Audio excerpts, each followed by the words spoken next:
As a programming update, after we recorded this podcast, Maine House Bill LD 814's public hearing date was changed to April 3rd, 2023 at 1 p.m. in the Cross Building, room 206. There'll also be a note in the description with the time and date change. Thank you and enjoy the podcast. Hey, Hal here. I want to talk a little bit about our partnership with OnX Hunt. I've been using it for a while now, and if anybody knows me, they know I'm not a very techie person, but the OnX app is it's a real time saver. I remember the days when we poured over topo maps everywhere we was going to go and stuff, and I don't do that quite as much anymore. Where it's really helped me is scouting, whether it's deer scouting, a moose, or even turkey hunting in the spring, which I do. It really helps out. I don't have to spend as much time running around the truck burning up the gas. I'm just basically using my OnX. Got it on my phone. Don't even carry a GPS anymore. So I just download the areas where I'm going to be hunting, whether it's up north moose hunting, and I use it mostly on the satellite imagery. I like to see the cuts and the clearings and the turkey hunting, the hidden fields and stuff. But everybody's using it now, from the game wardens to land surveyors, and just a great tool. And with our partnership with OnX, if you use a code BWB, you're going to receive 20% off on your first premium or elite memberships. And you just go to onxmaps.com/hunt. You'll be glad you did. Good luck on the trail.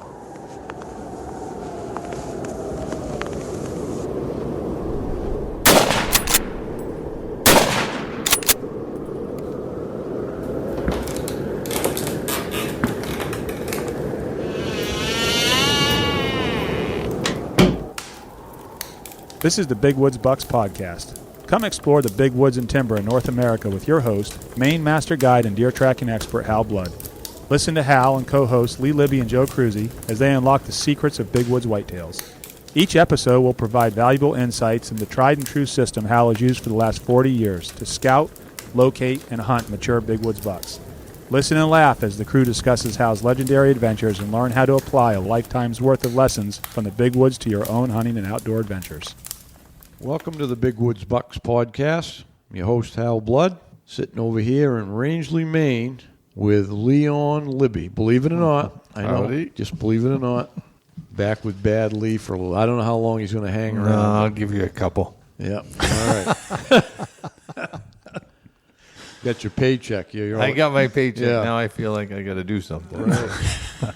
Yeah, me and Joe made the trip over this morning, and we've got Tim Farrar from West Paris. Yes, sir. Yeah, my sister lives down that way. And we're going to talk a little bit about coyote hunting. We have periodically, but more specifically on this one, we've got the anti-hunters. As usual, it's a legislative session, and there's always a bunch of anti-hunting bills put in. It's like a drum roll every year. There's going to be some bills about bear hunting and coyote hunting and all this, but this one's a little bit different, I guess. It's more of challenging because they're trying to take away the coyote hunting. Like we have year-round hunting in Maine. If you're listening, you don't know that. We can hunt coyotes year-round. We can hunt them at night, and they're trying to take some of that away and be kind of detrimental because it's the only way we got to keep them in check for the deer. I mean, it's southern Maine, not as big of an issue, but anywhere with the snow in northern Maine and stuff, then it's a big deal to try to keep them under control. And that's what we'll talk about. And Tim, you've been at it for how long? I kind of laugh. I talked to one biologist back at a hearing in Augusta a couple of years ago and mentioned I trapped my first coyote in September of 1970 and so forth. So started hunting them within the next decade after that and hunted them hard since that time year-round. And so quite a while. I've I think I've observed a lot of stuff about them, and from what I've read, I probably get a good grasp as most of the studies I read. So. Yeah, I would, and that's probably about when really there was just a few around. There wasn't much. Which is really what the contention of this bill, the bill you're talking about, Hal, is LD 814, introduced from a representative down in Bar Harbor, supported by a bunch more along the coast, pretty much. And it wants to, again, we've had open season since then. There's never been a closed season since coyotes existed in the state of Maine. So you could kill them basically year-round. There's restrictions on night shooting, and of course you can't hunt Sundays and so forth. But the coyote population since I started, and most of you guys have observed it, I guess, over the years, has really expanded and thrived. It certainly hasn't gone downhill anywhere. And it's gone from not just from Maine all the way through the Canadian Maritimes, on the Prince Edward Island, Newfoundland, etc. So with year-round hunting in the state of Maine allowed, the population has been thriving. So there's no thing other than anti-hunting driven to have any credence of why you would need to shut it down at this point in time. Right. Yeah, there's never is with the anti-hunters. There's no science there. Those antis need to see what I think we've all probably seen is how a coyote kills a deer. Put that on a 5-minute video and put that on YouTube and let them assholes watch that, because they'll change their mind and they'll want to kill every coyote on the face of the earth.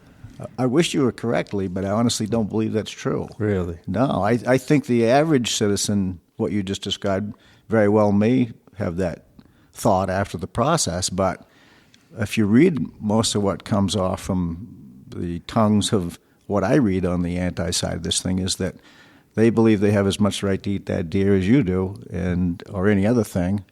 I think anything short of killing a kid would be acceptable to them. And I'm not even positive that's not, but at least they definitely, when it comes to killing wildlife, they don't see anything wrong with that at all. And I'm not sure I do exactly, but I believe we were at a point where we had a kind of a measured control that had been going on. We've had an ongoing predator control program, dealing with the winter stuff that Hal was talking about, basically the northern yards and other stuff. They kept going to take away, even though it's probably not a big piece of the puzzle of what helps keep coyotes under control, but to take away any portion of that at this point, there's no validity to drive that. There's nothing that sits out there that tells you that if we keep killing them 12 months a year, there's going to be what? No coyotes? Less coyotes? I don't think either is true. I think they're able to. They're quite an interesting animal when you study them. I'm one of the few people that hunts them about as hard as anybody in the state, and yet I like them. I mean, I know a lot about them, and it's through just unbelievable amount of time, as my wife would tell you, observing and hunting them, that I've kind of figured out a lot about them. And they're impossible to eliminate. I mean, that's been proven 100 times over. Yep. Countrywide, doesn't matter. They've hunted them with helicopters. They've poisoned them. They've done everything. They're the most resilient four-legged creature that's a mammal, I think, that has existed here. And we do nothing that subdues that population at this point otherwise than what we do in the wintertime. To me, it's, if you take a quick analogy, you take a bog area, you might be working on a house lot. You've got to run a sump pump to keep that thing dry enough to be able to work on it. Our predator control in limited areas is like that sump pump. When you shut it off, it seeps back in, it gets wet. The coyotes, not the ones that you've killed out of that area, obviously they're gone, but you'll get adjacent ones, the transients. There's as big a population of transients of coyotes than there are the ones that actually have residence in an area. So if you think about something the size of Rangeley Lake that we have the pleasure of looking out and seeing right now, and say that this is one or two pairs territory, there's also untold numbers of others that travel back and forth through it. And when that territory opens up, at some point in time, they'll occupy it. So predator control to me is a lot about this time of year is extremely vital, and April is a big month of that too. When you kill mated pairs, mated females, obviously, at that point in time, you've eliminated any litters in that area that year. It happens, there will not be a litter in that territory that year. Nobody's established it quick enough to do it. The bred ones already have their own territories that they're in. The following year, obviously, something's going to occupy it. But if you hammer it hard enough, you kind of mitigate the effect they can have on it, and you'll save. We've seen it. You've talked about deer yards and stuff. Obviously, there's a lot of initiatives out there now. The no permit system that is helping, I think, to acquire properties is all part of. It's all intertwined with this predator control and habitat and so forth. And I don't think there is anything that would support LD 814. And hopefully, part of my hope to be on this podcast is that I can't imagine a single deer hunter that's in favor of shutting down coyote hunting 6 months a year. No. So what do they do? Yeah. What do we do? Well, what they need to do is get on, have your buddy, if you can't do that, but Google the 131st legislature, the state of Maine. Look up your personal representative. You have one, and a senator to boot. There's a phone number that's involved. There's also an email. Email is probably the best, but a phone call will work too. And express to them your opposition to 814. Do not make this a partisan thing. There's as many Democrats against this as there are Republicans, et cetera. So don't make it a Republican-Democrat issue. That's not where you're going to get anything on this stuff. This is about trying to make people realize that there's no valid reason for them to suddenly change what's been going on for years as far as coyote season and control. You're limiting some opportunities for people that night hunt. I've heard Joe talk about thermal hunt and so forth. There's guys that are into calling and doing that. There's a whole bunch of reasons. The farmer that's got, predation issues, and I'm sure there'd be some caveat probably they'd open up for that anyway. But they're going to kill a coyote anyway if they have a problem. But you're making it illegal now, so there's no reason to do that. But pick that. Look up 814. Remember to reference that in your call or your email to your legislature. And then also look up the legislative committee. There's a place you'll click on that'll give you the different committees. This is the IF and W, Inland Fisheries and Wildlife Committee. You click it up, you look down through, and it's going to give you the various members of that committee.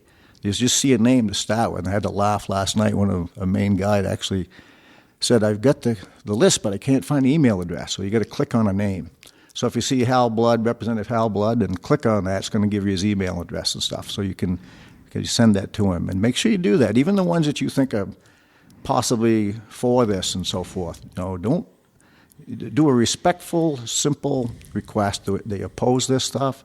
I made sure in every one of mine that I said, basically, regardless of what you think of coyotes, whether you're pro-coyote, anti-coyote, or whatever, there's never been a regulation that kept us from being able to kill them year-round in the 50-plus years that I'm aware of here in the state of Maine. So there's no reason to say that needs one now. It's not much more complicated than that. Makes a lot of sense. Yeah. The one thing I add in there, and because we're of the geriatric generation, Tim, but a lot of the people aren't, and most people now grew up with coyotes around. Mm-hmm.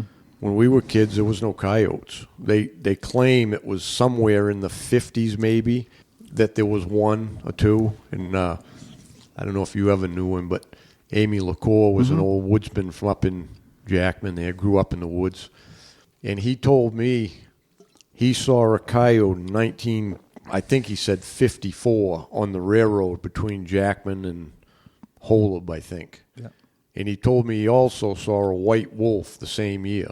And he thinks the wolf, anyways, he said that winter the St. Lawrence River froze over, and he thinks the wolf walked over. But he never saw the wolf again. He saw it one time, and because obviously probably either wandered back or whatever.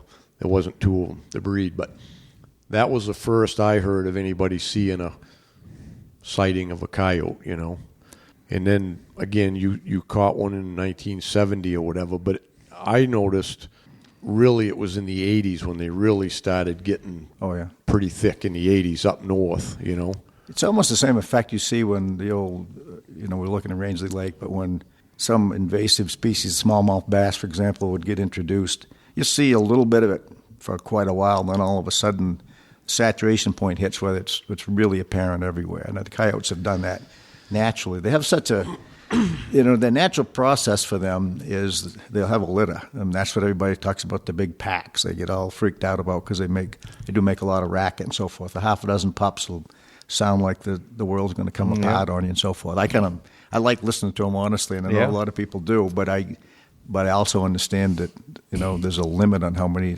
any territory can take. And but come fall, and I think it's the first dispersal can start as early September. Those pups start just kind of drifting out. They're like the kid that leaves home at 16. The first couple of them may leave pretty early in that process, and this goes on until about January, roughly, when the females start coming in heat and stuff, and they basically all have dispersed at that point in time. They go crazy distances. I mean, you'll hear studies that'll say they go 40, 50, 100 miles or something. They're part of why those territories saturate back in, because those young adults and so forth, or juveniles, are looking for new territories to spread out. And so it's an interesting process. I marveled over what they do and how they've expanded and so forth. But that's why they went from when they did at our time, early time on, to just now name a place they don't exist. So. Yeah, and the point I was trying to make, I was going with that was usually when, a fish gets put into a pond or ends up in a pond like a brook trout water and they don't want it, they might kill the whole pond to get rid of it because it's invasive. And it's the same thing with these coyotes. Nobody brought them here. Nobody says that, but they came in. They're not native here. Right. So it's a new species of wildlife here competing in our ecosystem, And if you remember as well as I do that we were told in the beginning they couldn't kill a deer and all of that stuff, and you only had to be in the woods not very long to figure out they'd kill any deer they wanted to when they could, especially in the winter, getting them out on the ice when the ice started to freeze. So none of what they thought was true. And the other point I'd make, and I'm sure you've seen it, is they'll kill moose too. And you don't hear biologists talk about that, but I've found quite a few moose killed by coyotes. I would suspect a lot of those are ill. Those are the part I would agree. I never believed in the cripple part of the whitetail. I'm not saying they don't kill a crippled whitetail because he's easy to catch. That's basically it. Quicker than maybe a healthy one, but that's all opportunistically driven. When it comes to moose, the ones you see that are staggering around, days from brainworm or sometimes tick infestations and so forth, I'm sure the ones they would tend to kill more than a healthy moose. I've had over the years, I could tell you a few hound stories, and I will tell you that moose can handle all he wants right there. Yeah. And I believe just my thought process of the way, they try to subdue things. That you remember back in the 80s when they were stalking the caribou back in? Yeah. I bet you any money it's the coyotes that picked all them caribou off, and we never heard a peep about it. That was all gone quiet. They said the bears did, right? Well, what's the chance of the bears killing just them caribou? It's not. It's the coyotes got them because the caribou ain't much bigger than a good-sized deer anyway. I'm sure that wouldn't be a big target for them right there. So. Right. Yeah. So the biggest thing, Joe, you mentioned, and that's it, is how do you step at it? There's a couple opportunities when you look online under that committee thing with this hearing coming up. There's no pre-registration. Obviously, people showing up is the best way. I also recognize the fact that 1 o'clock on Monday morning, Monday afternoon is not necessarily an easy time for a lot of working folks to participate. But if they can do it by Zoom, there's a way to do that way. And certainly written testimony is important in the process. The biggest thing is participate. We got petitions going around the state. I've got one right behind me right now sitting here, and it basically strictly says that we're landowners, residents, and hunters opposed to LD 814 and any closure on a coyote hunting season as it is. So that was something that, if you could point on it, I actually asked Hal as far as the process, because sometimes people get confused on, is this a ballot referendum thing where it's going to go to vote, or is it in committee or whatever it is? So if you could just explain how that works too. Right. Well, the petition is always a tricky one. You'll hear there's many negative feels about it as not. And what my understanding of what it is the written ones that we have got, and we've got quite a pile of signatures at this stage of the game. I've got, for example, my signatures on it in my town. and so forth. I'll need to make 20 copies of that and all those and submit that as written testimony, which will mean instead of Tim Farrar standing up at the podium and talking that he's got 1,000 signatures, that's just one person making the testimony. If I submit those in a written thing, and there's no way to prove that a committee member is going to actually read those, but we're doing a few things that hopefully make it easy for them to at least digest what's in that. If, for example, breaking down towns and numbers and so forth. But they'll be able to look at that and look through and see that, Joe Cruzy from blah, blah, blah, and they can see all those different ones, and they'll go as each personal testimony. And that's, I think, is a big deal.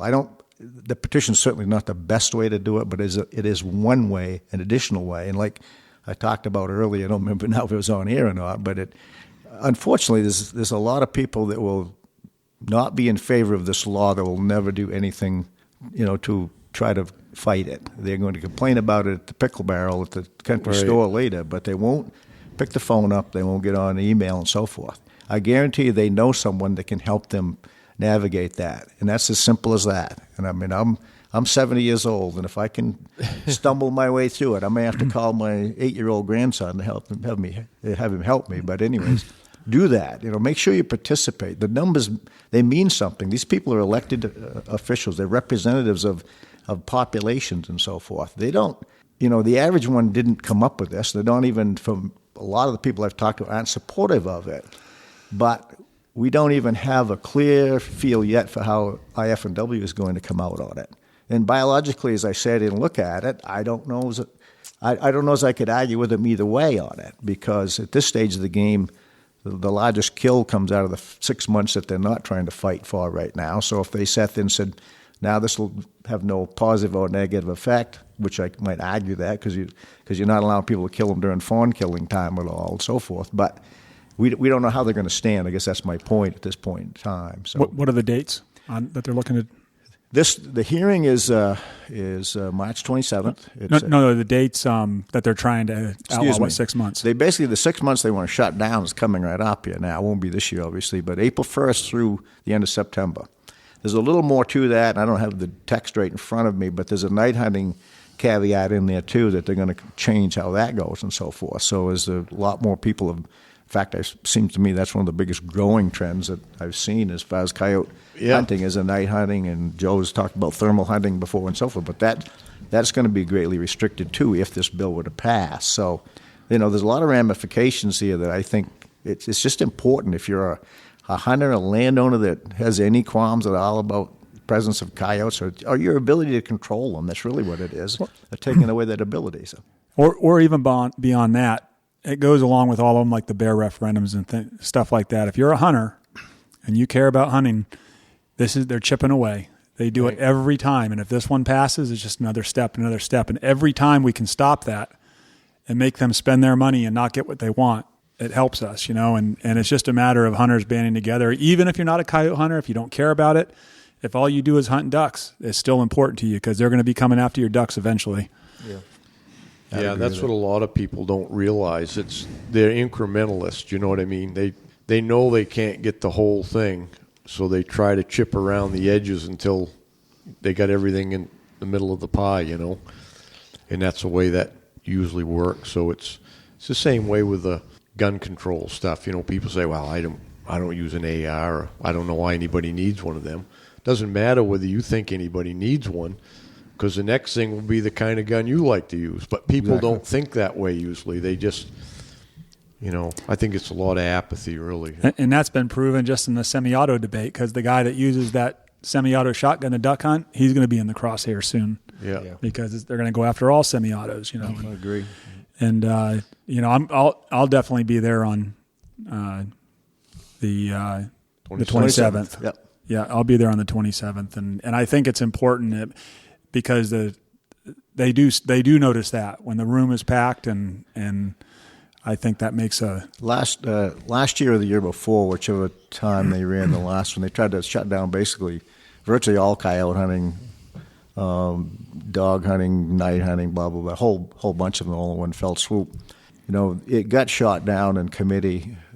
They'd taken too big a bite. Honestly, this probably what drove it to not even be remotely considered in the process. But when they were all done, before they were done with that, I've forgotten the exact number now, but I want to tell you it was roughly 80 folks on the anti-side testified, with some compelling thoughts and so forth. These people aren't going to come in there and, spit the tobacco on the floor and throw 3 cuss words out and say blah, blah, blah. They're going to come in there with a certain amount of decorum and sound intelligent in the process. And even if we totally disagree with them, the fact they could bring out that kind of a contingent stands out a little bit to me. And that's what I'm afraid of when this one is, are we going to do the same thing again? Are we going to keep just assuming, oh, well, this can never pass? It can pass eventually. Right. You cannot, I'm almost beyond the point where it's going to make a big difference to me, I guess. I don't know how many more years of this type of hunting I got, but I want to pass this on to the next generation. There's no reason to lose it. And it's important that you don't give an inch right now. There's no basis for what they want to do at this point in time. Otherwise, Right. Somebody's just, looking to see what you said, chip away. And now, as Hal and I were talking on the way over, with committee, it can just get killed right there and never move on, correct? It can, and that's kind of why I brought up IF&W at that point in time. And I've made sure I've contacted IF&W and I've encouraged people to do that. I don't know that we have any real influence with how they will come out on this or not. But anytime IF&W comes out and is against a bill, it dies in committee, almost flat guaranteed.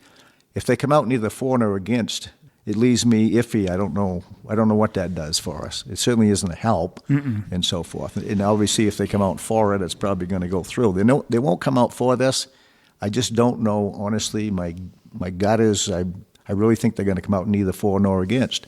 And that's not necessarily, I'm not knocking them. I just, unfortunately, it won't kill it in committee as easy as it would be if they come out against it. Okay.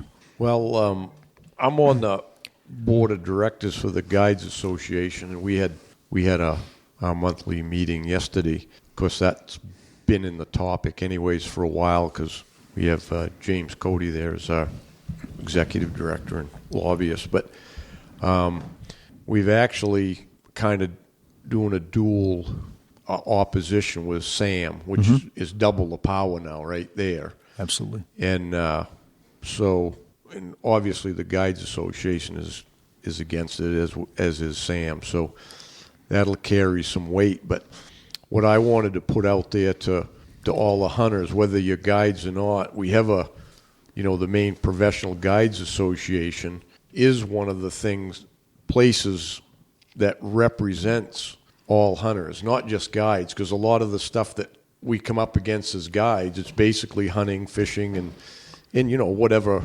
regulations and stuff. So I would encourage people to help the cause of the Guides Association. You can actually be a member of the Guides Association without being a guide. You can get an associate membership. Yep. And it's cheap enough. It's $25 or whatever. But that actually puts money in our kitty to do some of this stuff. And those lobbyists are a lot more important than some folks may understand. Oh, yeah. And there isn't really Sam and Guides Association really the only, ones representing hunters, fishermen, and outdoors people really for down in the legislature there and keeping a finger on the things that tried to get pushed through without anybody knowing. There's a lot of that going on too, Right. So, but anyways. I've had some good conversations with Dave Trahan and Sam and Jerry Levine, of course, the previous deer biologist. Jerry's a pretty learned and opinionated, I guess, as we all us old guys tend to be and so forth about the program and the process. One thing that's interesting, too, is that you read so many things that, the one was, if you kill coyotes, and it would happen a lot during this time of year and in April and so forth. You kill coyotes out of an area, they just have more. They have more. It's not true. It's just plain not true. I've read some studies. It was an interesting study, and I think it was in the Carolinas. I read so many now they're twisted in my brain, I guess. But they basically evaluated, I think, over 200 dead female coyotes and so forth, checked their reproductive tracts, and they found that around 39% of adult females had pups. They averaged a little over 5 pups a litter. It was a 25% of juvenile, which would be, I'm guessing, something under like 2 years old or something along those lines, that had pups, and they had less pups than the adult did. And then the first year coyotes had none. And so when you start out, so one of the things I think you're probably going to hear on the anti-side coming up here is, oh, you're leaving starving puppies and blah, blah, blah, blah. I've hunted coyotes year-round for more years than you could possibly imagine and stuff. And in all the time I known at that time, we've killed one lactating female, one out of, 20, 30 years or so forth in the springtime. They hang tight to the den. They're like the old bear season, spring bear seasons and so forth. Same thing, yeah. Exactly same thing. They stay a little bit different dynamics because they stay in the den for a while, but basically the females are keeping those cubs tight to them or those pups tight to them and so forth, and they're not traveling. That's not what gets killed. Honestly, it isn't, and it never has been, and so forth. So it's not that. That's not going to hold credence. And the other one I hear all the time is, and you read it, and it's the people pushing the coy wolf mantra and so forth, is how they're getting bigger. That could not be further from the truth. Bigger as a result is mostly on age. You could talk the same thing. I guarantee you guys would agree with that too when it comes to bucks. Yeah. You know, a buck has to live a while to be a 250-pound buck. It doesn't happen in 2 years or 3 years. I mean, I'm not saying there can't be an exception to any rule. There is. Anybody that says an absolutes when it comes to wildlife is not real bright, because there is no absolutes. There's nothing that's never or always. It just doesn't work that way. But in the process of that, one area that we talked about earlier, Lee, I'm not going to describe the area, but we hunted that area the first time heavily probably 4 years ago, and with certified scales, which is, you hear all kinds of people throw these crazy numbers out, but they didn't weigh them on a certified scale. They might have been an old bash scale or no scale at all, estimating what these coyotes weighed. But we weighed, in a couple-day time, we killed a 47.5, a 48.5, a 49.5, and a 52.5 on certified scales. This year we've killed over 30 coyotes in that area. We only had one that broke 42, and one that made 42. Most of them were smaller. They need time to get that big. Yeah. So you go in and kill... you go in and eliminate, I won't say kill, it wouldn't sound good in this thing, but you eliminate Lee Libby and Hal Blood and Joe Cruzy as deer hunters out of a particular area, and the replacements are likely to be less efficient. That's kind of the analogy I'll throw when it comes to killing these adult coyotes that are very proficient at killing deer, in a big, an upper 40s. You got to understand, if you ever followed fighters and so forth, the guy that fights in a 140-pound fight class is a lot bigger critter than you picture him. He's all muscle and he's lean and so forth. The coyotes like that. They're not, you don't think of a 40-pound dog as being big, but a 40-pound coyote's a good size one. A 50-pound is really big. Those things can kill a deer quicker than anything going on and so forth, and they're very efficient at it. You eliminate them. The younger ones are a little less efficient to do that. And I think so staying on that and keeping it on tends to shrink size and also shrinks efficiency. That's just what I believe to be the case. One deer yard that we killed 20 out of, I think 3 years ago, I went through it the other day, and I didn't even find a coyote track in it. Now, I'm not telling you that was anything we did 100%, but there seemed to be some effect going on in that process. So just hammering them steady, shrink size. It doesn't increase litters. That's just a fallacy. That's absolutely not true. Yeah, that's what I've found up our way, and I mean, I've been coyote hunting with some of the guys with hounds for a long time. I used to go with a bunch that would go up in the North Maine woods up there above the Golden Road, but then I've been hunting with the local guys here. I think maybe even our 7th year at it there. And I noticed right off when we started right in the deer yard on the north side of the lake, I couldn't believe how many coyotes were in there. You just don't know, they're there and stuff.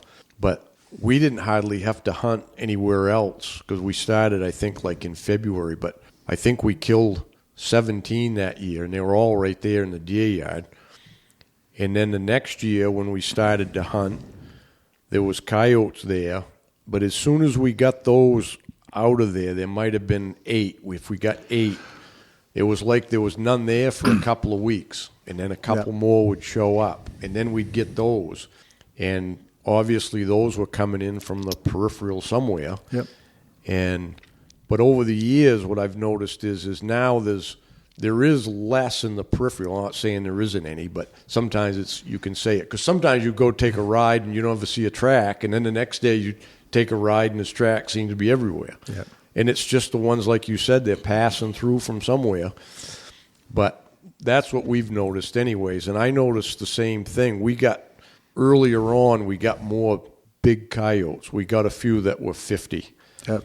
And I think the biggest one we killed, we don't weigh them all, but sometimes we take them to the gal does a taxidermy, and she skins them and has them tanned and stuff. But we killed one, we actually killed a female this year. It was 42 and a half, which is a big That's female. a big female.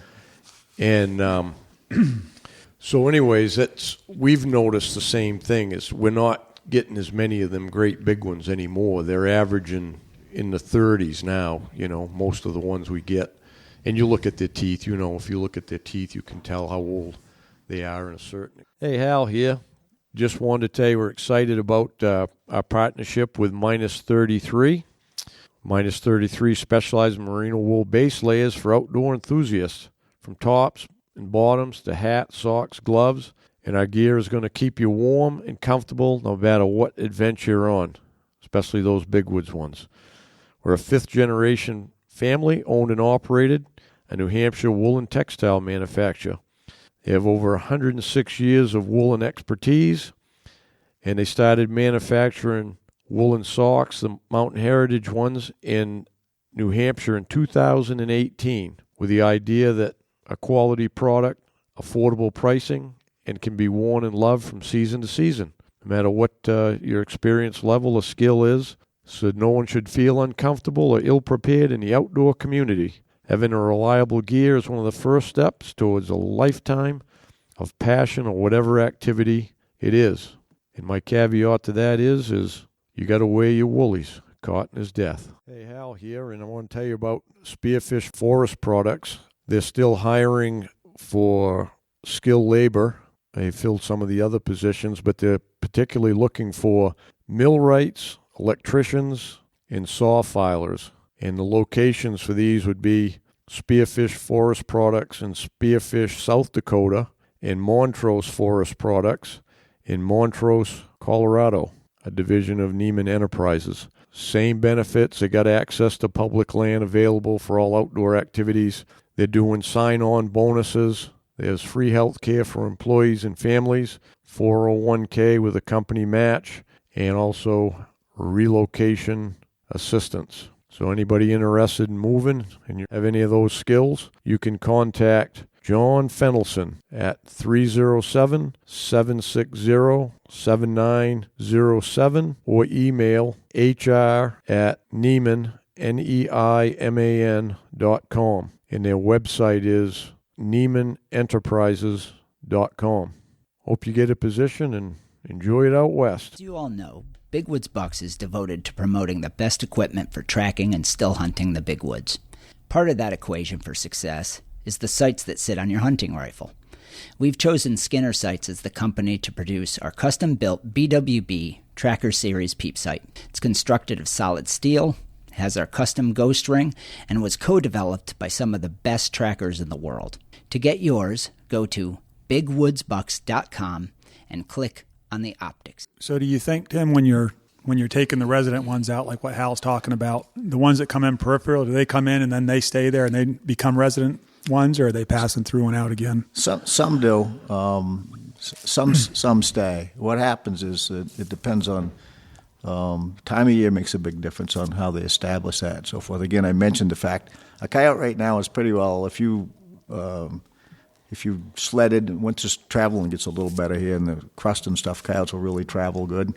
You'll start driving and riding these wood roads and stuff, and you're going to see signs where they urinate and droppings and so forth, and they're marking territories. Most of a wood road, if you drove up any particular wood road, that one side is one coyote's territory, one pair of coyotes' territory, the other side somebody else's. If you see a really marked area, that's the line. They're basically marking a line. Both sides will mark that line, but they occupy different sides of that process and so forth. So when you kill out the one, say the left-hand side is area one, you kill that mated pair out of one. Now, two could move into one, I guess, before, but unlikely. They've already established where they're going to be, and they probably established where their den site is.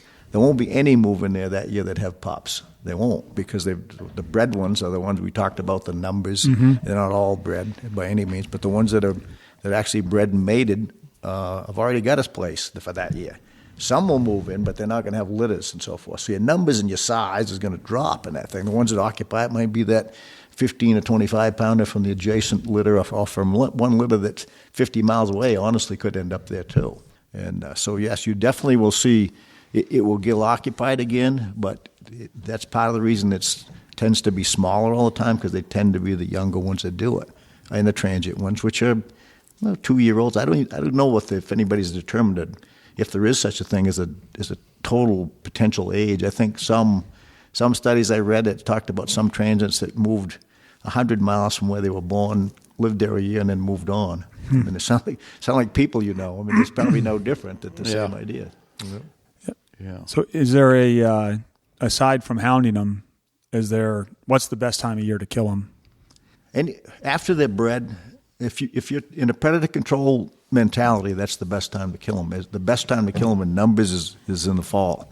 There's no ifs, ands, or buts. And then for obvious reasons, the pups are, you got tons of them. I mean, I've heard, I think one podcast I listened to you, Lee, talk about the numbers of coyote tracks you saw or moose hunting and coyotes you heard and so forth. That's because you've got, 20-pound pups that are scattering and starting to move everywhere, and they're moving with or without their parents and so forth. So there's a, the biggest number that exists right then. And more susceptible to calling and things because they don't have the experience. Whether you're hunting with hounds, whether you're calling them or whatever, they're dumber than hake. I mean, they really are. They're the easy trapping. Same thing there. Those are the ones that get trapped the most. People don't make the living catching big adults. They catch them, but not to the same level you do those young ones. Right. So, yeah. But the effect, if you do it on a predator control effect, there's no question later is better. Winter time from breeding time on is the best time to have an effect on what they do. They kill a lot. What I noticed was over the years, early on we maybe weren't as mobile. We'd suddenly run out of coyotes altogether and say 1st of February or somewhere there, had a hard time finding them. Then we finally probably had dog power enough at then too, and a little bit of experience. We started hunting the deer yards, and we found out, well, that's where they went. Yeah. Once they're bred, especially, and they obviously do it beforehand some, but particularly once they're bred, a deer yard will tolerate, 10 pairs of coyotes potentially from wherever. They seem to come in. They've got a food source that's strong. They're not worried about a territory. They're not going to live there anyway, honestly. They're in there to fatten that female up. It's instinctive for them to get in where there's a good food source.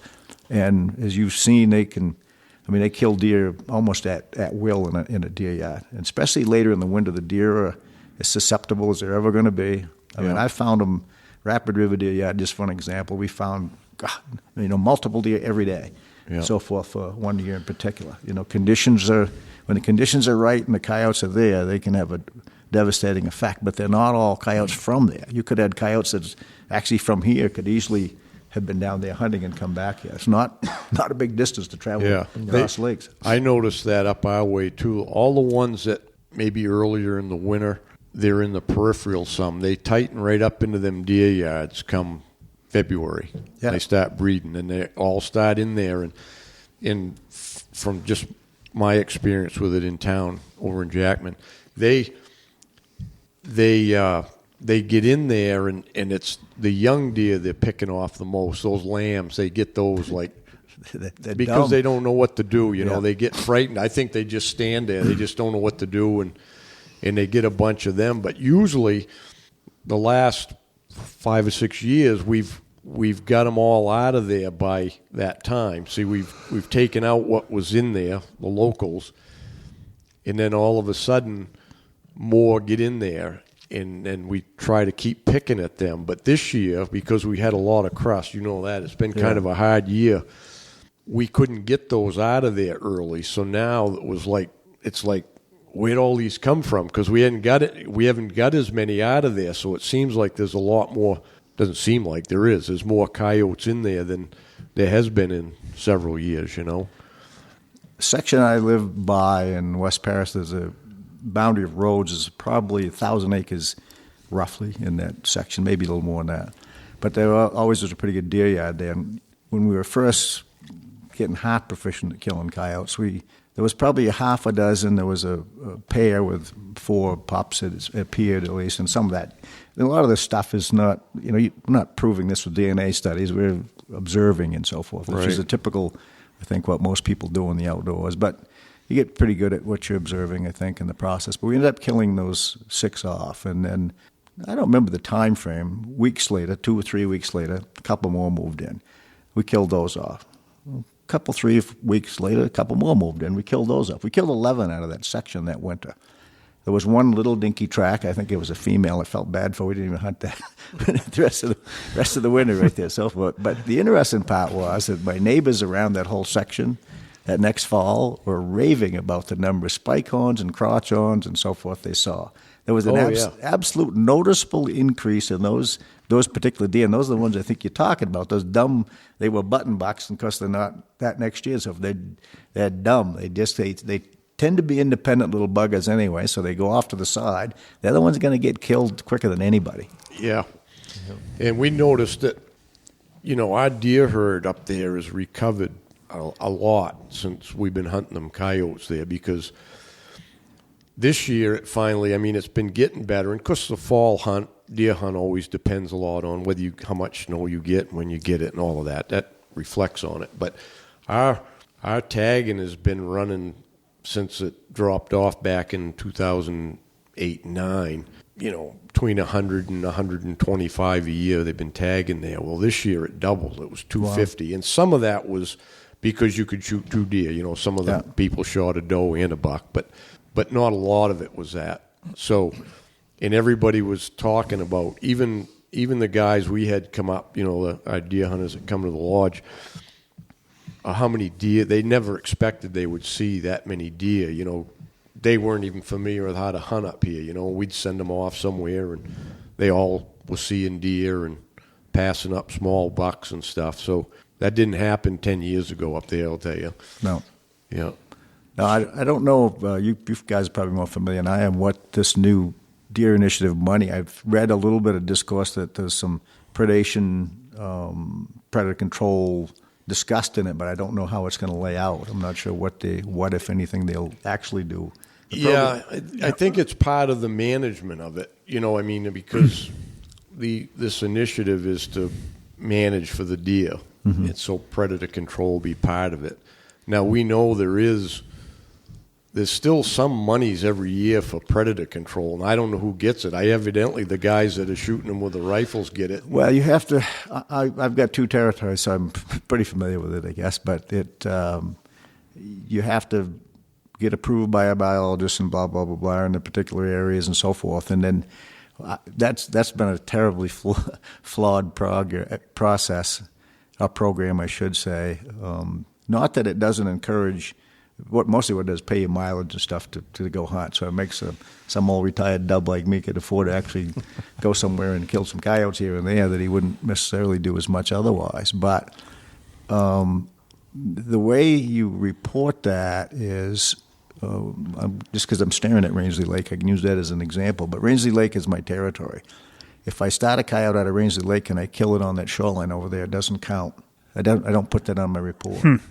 So I use the analogy with the folks when I discussed this with them a little bit. I says, you're basically giving me you're laying out a checkerboard and you give me a black square. I said, I can start 50 coyotes out of the black square and you don't want any of them recorded if you end up in a red square or a different black square. But if I start in a black square somewhere else and he ends up on my black square, I count that.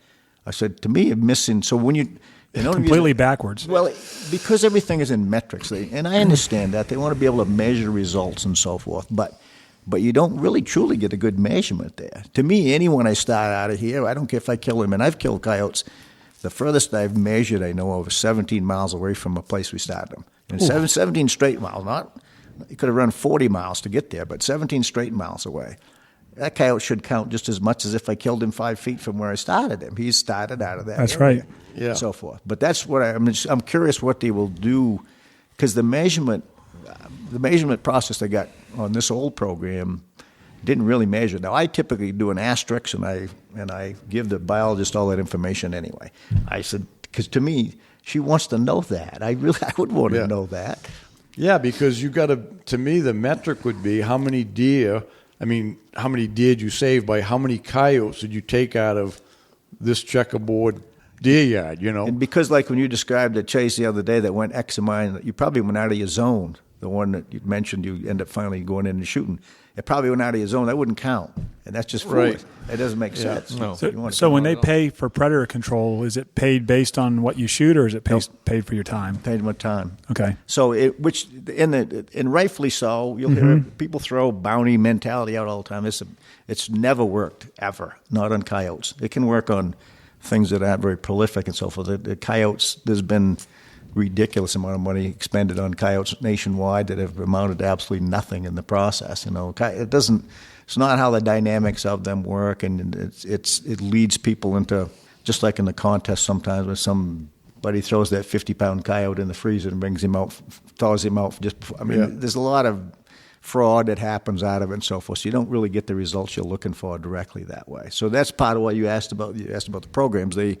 For some reason, somebody thought I was forthright enough that I could be approved of this thing, and they believe the study, my information I give back to them. Now, I could lie about every one of them. And believe me, when I kill 5 just out of that zone somewhere, it kills me not to say.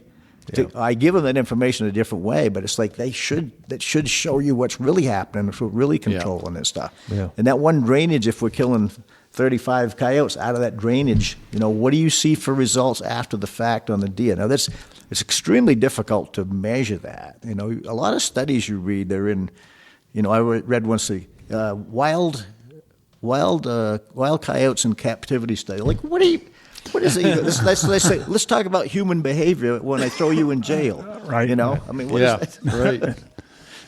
You're good on the analogies, Tim. I'll say that.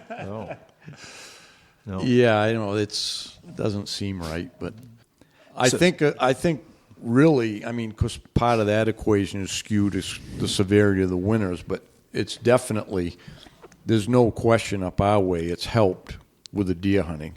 And I talked to Ryan Kauper over there is doing the tagging in Eustis now at his store, and they basically doubled the tagging in Eustis as well. Did they over here in Rangeley, or was it similar? Yep. Doubled? Pretty near. Yeah.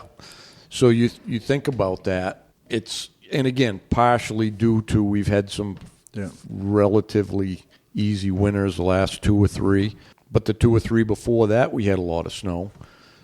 So it's an effective tool. Coyote hunting with hounds is a very effective tool. Thermal's obviously the newest version, I guess, or new hot commodity. It's just an expensive sport to get into and so forth, but very efficient to allow people to kill them at night. And calling is growing in popularity nationwide, and obviously in Maine and so forth. There's a few good tools that have replaced, to at least a degree, what snaring did at one time. I never was a big snaring fan, and only for 2 reasons. And I liked the original program. The original program was like almost what I just described about this coyote control program now. They went in and they looked for someone proficient that they could trust and blah, blah, blah. And so they gave Hal Blood, the Rapid River Deer Yard. And it was pretty clear parameters of where he could snare and so forth. And his reports covered, and he probably did well. As that program morphed on previous to when it got shut down, they made it because Joe Cruzy whined because he didn't get a chance to snare there and so forth, and Lee Libby whined because he didn't get. So they said, okay, we'll let too many people, and they lost their controls on it. And they were, but as far as a method of killing coyotes, it's right up there with any of them, maybe as good as any way to exist it. Coyotes just are not snare-wise. They just aren't. And so we tried. We actually brought up at Maine, I think it was the Inland Fisheries meeting last year relevant to fur bearers, that there's a type of snare called the restraining device. And the restraining device basically is a snare without a lock, in essence. And it's legal in many states. You have to set it a certain way. You can't have it so it can entangle and so forth like that, because it truly will hold anything that's caught alive in it. It's basically because it shrinks up, but when they stop, it stops and so forth. That's a lock like a regular snare does. Pennsylvania, Michigan, Wisconsin, all kinds of places that it's legal and so forth. Maine, the problem is the classic of what's happened to trapping in northern Maine anyway, is lynx. And they're so afraid of the lynx because they don't have any leeway. They've already killed, I think they only allowed one more, and they'll have a major problem and so forth in a 10-year plan. That lynx But problem. they're everywhere. Tim. Well, they're everywhere.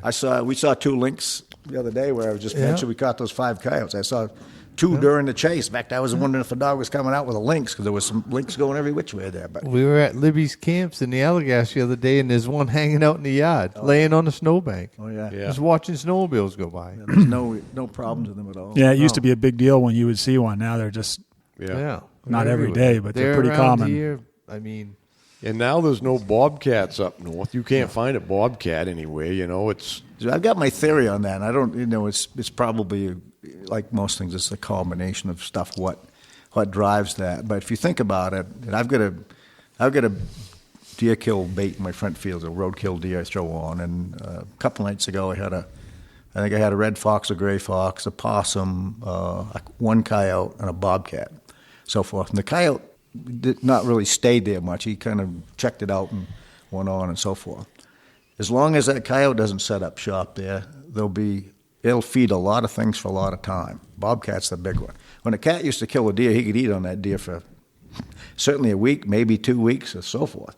If he kills one now, the coyotes will clean that up within a day or 2 at most, and he's not surviving anymore. In this deep snow country, bobcats can't survive if they don't have a food source they can procure, and they're not made for deep snow hunting like those lynx are. I mean, the lynx we saw the other day pad across deep snow like it was bare ground. I mean, there's nothing to them for them. So the bobcat can't do that. So I think the coyotes have had a big effect on where bobcat territory has shrunk to the south. I mean, it definitely has gone south from where it originally was. yeah. I think the bobcats. I think a lot of the bobcats too was we had to crash in the rabbits because a bobcat could sit in one of them thickets there and just pick off a rabbit running by because there was so many of them, but there just isn't. And in the coyotes, the bobcats, the rabbits aren't coming back because every time there's a little pocket of them, a lynx gets in there and kills every one of them. Yeah. So they're not coming back enough to support them. So what I've seen a lot of places I go, there's no cover for them. Right. I've obviously done the story, and there just isn't the cover for them that there was as I grew up. The cover was everywhere, and I don't see, for all kinds of obvious reasons, I guess, that there's a lot less than there was. So Yeah, we could go on forever. About what's wrong. yeah. So the biggest thing I'd want to, number one, thank you guys for having me on today. But LD814 is a big deal, and it's a big deal, I think, for deer hunters, this is podcast reaches mostly. I think it's a big deal for any hunter. It's just one more chink, I think, that if we give into this thing, what's next and where are they going to go? So I just urge you to contact your legislative representative, both your senator and your rep, so forth. Again, you can look it up online. It's the Maine legislature, the 131st session. Go to the committees on that. Look for inland fish and wildlife committees and the members on that. Linda LaCroix is the clerk on that. You can call her up and she's very good about returning calls and giving you information of whatever you need in that process. You can email her, et cetera. But go down to every member on that committee and very respectfully have a position of opposition and ask them to support that opposition vote. It's important you do that. That hearing coming up on Monday, which would be 2 weeks from yesterday, basically the 27th, 1 o'clock in the Cross Building in Augusta is a big one. And showing up is important. If you can do that, even if you don't speak, the numbers out there will mean something. People get nervous. They get nervous when they see that crowd. They go, wait a minute, there's a lot of votes here. I read, they do head counts. I read one time where I don't know if this is valid or not, where they look at that and they think each person represents 10. So they know there's a lot more people won't come than will, so if Lee shows up, he's representing 10 people and so forth in their book and their thought process. So how true that is or not, I can't say, but I do know numbers definitely get attention. Yeah, Tim, great job. Really appreciate you coming over because I learned a lot just listening to you today. I did too, yeah. Really, really good conversation. And Tim is out there, I would say, kind of leading this battle really for our side because I see your petitions online and you're out speaking and getting out and trying to educate people. So the least that we can do is send an email or show up or both. Or both, yeah. Yeah. That's for all of us, guys. So hopefully, and girls. And it's not just for coyote hunters; it's for all hunters. It's the tip of the iceberg. Right? We got to stick together on it, because next time it might be somebody else's favorite way to hunt or favorite game animal, It's funny. Them antis can do whatever they want down there, and I don't bother them. I could care less. I know, right? But by geez, they're interested in what we're doing for no reason at all. Yeah. Maybe we ought to go down there and Start protesting. protesting them. Don't you know why that is, Lee? They don't have anything going on in their life. They want to disrupt other people's life because they got nothing going on in theirs, and that's about the bottom line. So I never understood the fact if I want to sit here and, Lee's got a wonderful view here, but if I want to sit here and listen to coyotes screaming this thing and not let you hunt them on this during April through September, I got every right to do that. Fair enough. Yeah. Do that. Yeah. You don't have to. You don't have to tell me what I can do everywhere else in this. Yeah, that's right. Yeah. Right. What else we got going on coming up, Hal? Next thing will be Maine Sportsman Show. March 29th. No, March 30 to April. March 31st, April 1 and 2, I guess, is whatever it is. Right at I think end. the first is Saturday. Yep. We'll be there doing some seminars, having a bunch of talks with guys. Just a good time. Just a good time. Like hanging out. Yeah. Where are we staying? Cornville? Yeah, we're staying at the Shands. Shanty. With Shands at the Shands Hotel in camp, hunting camp. You gotta bring your earplugs because Hal snores. No, like no. See, you ain't been around enough to know. I've got that under control. You got fixed? I call them my chompers. I got this mouthpiece to stop my sleep apnea and my snoring. I do snore a little bit, but not like I was. Oh, it's a dull roar. The guys tell me, Deb says I still snore, but the guys that have been in, like when we had the, what do we call it, the frat house there at the other show there in Vermont, it's the frat house. I was in that frat house one night, and I went down to the main check-in in the lobby there, and I got my own room. Started my own frat house. I couldn't sleep. Holy shit! When was that? That was years ago at the Essex show. That was Lorenda was around back then. And the girls. But that was, didn't we have rooms then? Yeah, we had rooms. This was we get a house now. Well, and I did that once, and you made me sleep with Lee Shands. Put two of the biggest guys in a single bed and said, we made you? Did we have an option? Yeah, we had an option. I think I got a spare room at my house, Lee, if you want to come over there. Yeah, I thought you said, hey, I want a spoon with Lee. Yeah. Well, good Lee and bad Lee. We're a team. You guys got to start selling some hats and T-shirts because we need to afford another room. Yeah. Well, we got it taken care of up the Shanzy camp. Yeah. So, we'll see you there. And then the spring thaw the weekend after that on the 8th. And I don't know, the tickets are sold out for that, I guess. But other than that, we got to have, at the show is the last, we'll be selling the tickets for the Woodman Arms muzzleloaders, that beautiful pair of muzzleloaders. So you can get your tickets there, but the online sales will stop before that weekend, something to do with the paperwork of it or the office work, I don't know, but so the last time you can get tickets is for there, so it's a good cause for the kids' camp cancer, and so I hope you support that. And what else is going on? Anything? Nothing. Just time to get the boats out. Oh no, we got some coyotes to kill. Yeah. Right, Tim? Coming. Yep. A few more to go. Yeah, looks like this week might be a little chance. We're not going to get a ton of snow, but make a fresh track anyway. We got a couple more goals in mind. We'll see if we reach them. Yeah. Yeah. Good. Yeah. So anyways, support our sponsors and click on YouTube and subscribe to that. And what's the other one? Notification bell. And follow us on Facebook, I guess. Instagram, all that stuff. Am I getting good at that, Joe? Oh, Joe's you've just got it down. You are killing sitting it. there laughing. So good. Until next time. Yeah. And with that, we're wrapping up. Walter Cronkite. We got to get back to Jackman, Joe. Oh, we don't get lunch today? Oh, yeah, we're going to have lunch first. You got that Big Woody card in your pocket? Yeah. Well, I That's thought the only reason I come over is free lunch. Oh, yeah. We the only reason I let you come over. Yeah. We don't get lunch over in Jackman. We just got to go home and wrestle up our own sandwich. Yeah. All right. Well, till next time, good luck on the trail. Hi, everyone. Team member Mark Sheeran here. I've been helping people solve their addictions for the last 34 years. In 2017, we published the revolutionary non-12-step book, The Freedom Model for Addictions.